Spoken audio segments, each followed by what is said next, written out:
Hello সবাইকে, আশা করছি আপনারা সবাই খুব ভালো আছেন। আর আমি আছি, মোটামুটি ঠিক আছি।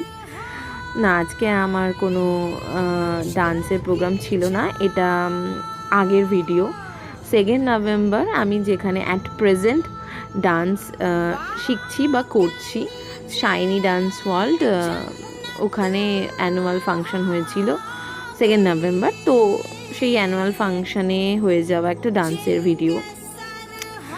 আজকে আমি একটা ছোট্ট জিনিস শেয়ার করতে চাই আপনাদের সবার সাথে, আমার সাথে ঘটে যাওয়া ব্যাপারটা। তো আমি অনেক দিন ধরেই নাচ করি, মানে অনেক দিন ধরে বলতে ছোটোবেলায় করতাম, তারপর বাড়িতেই চলতো আমার নাচের প্র্যাকটিস অ্যান্ড অল। নিজে নিজেই মানে যেটা ভালো লাগে নিজে নিজেই করতাম। তারপর আমি জব করলাম, মাঝখানে কাট আউট হয়ে গেছিলো। তারপরে আফটার মানে জব করতে করতে আবার ভাবলাম যে না চলো করি এটা। ডান্স আমার কাছে একটা থেরাপি, আমার ডিপ্রেশনের ওষুধ, আমার ভালো লাগা ভালোবাসা সব। আমার কাছে ফার্স্ট লাভ ডান্সই। বিভিন্ন ধরনের ডান্সের টাইপ আর ডান্স শো দেখতে আমার ভালোই লাগে। তো আমি একটা জিনিস ফেস করলাম, আমি টিনেজারের কোটায় আর নেই, আমি এখন লেডি উম্যান।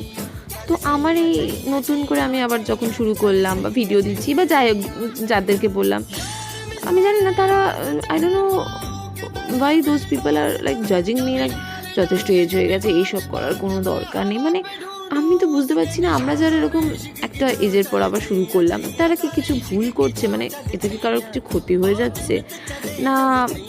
সমাজের কোনো ক্ষতি হচ্ছে না? আমার পরিবারের লোকজনের মান সম্মান হানি হচ্ছে?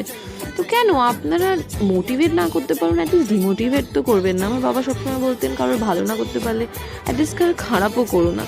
অনেকে অনেক সেন্সিটিভ পার্সন থাকে, আমি না ব্যাপারটাকে হজম করে নিয়েছি। চলো লাইক কুছ তো লোক বলেঙ্গে, লোগোं का काम है বলনা।